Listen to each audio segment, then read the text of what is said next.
ने फरमाया कि हाँ अब मैं अल्लाहुम्मा रफ़ीक़िल आला कि अल्लाह अब मेरी आंखें ठंडी हैं, अब मुझे अपनी उम्मत का गम और फिक्र नहीं, अब मेरी उम्मत की जिम्मेदारी अल्लाह रब्बुल इज़्ज़त ने ले ली है। टाइम काफ़ी हो गया। जब दीन की बात आए ना तो हम टाइम के पाबंद बन जाते हैं। वैसे बात बुरी बात ना लगे, जब दीन की बात आए तो हम टाइम के पाबंद बन जाते हैं। यहाँ कोई सिनेमा हो, फिल्म हो, 5-6 घंटे गुजर जाए पता भी नहीं चलता।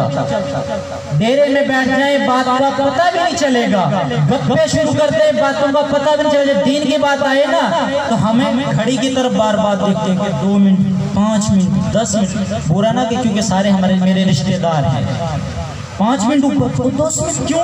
दीन की बात कहीं सवाब ना मिल जाए, नामा अमाल के अंदर नेकी ना लिखी जाए। 5 मिनट फालतू लग गए तो 5 मिनट कहीं सवाब ना लिखा जाए मेरे नामा अमाल के अंदर। हैरान की बात, 5-10 मिनट बर्दाश्त नहीं है। दुनिया की बात शुरू करके पूरा दिल बिठाए रखो, कोई नहीं बोलेगा। मैं दुनिया की बात शुरू कर दूं तो पूरा दिन सुनेंगे, पूरा दिन आराम से सुनेंगे। जब दीन की बात आए तो 10 मिनट बर्दाश्त नहीं।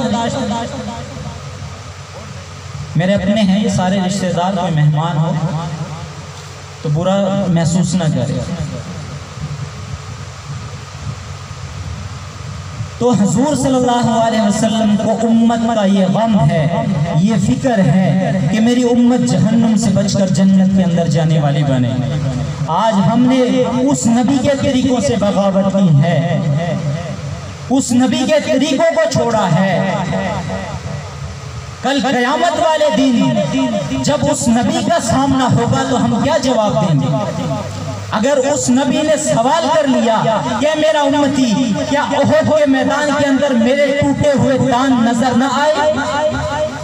क्या ताइफ के अंदर मेरा बिखरा हुआ खून नजर न आया? क्या करबला के अंदर मेरी नेज़ों पे लटकी हुई औलाद तुम्हें नजर न आई? तो उस वक्त उस नबी को हम क्या जवाब देंगे? जब उसने हमसे सवाल कर लिया तो क्या जवाब देंगे? इसलिए उस नबी के तरीकों पे आओ, उस नबी की सुन्नतों को अपनाओ, हर मैदान के अंदर उस नबी के तरीकों को जिंदा करें। आज हम कहते हैं कि हम आशिक़े रसूल हैं, बड़े दावा है हमारा। जब परखने की बात आती है, तोल की बात आती है तो हम सब निकल जाते हैं। जब सुन्नतों की बात आती है तो सब निकल जाते हैं। इश्क किया है तो सहाबा रज़ी अल्लाह ताला अन्हु ने किया है कि आपकी एक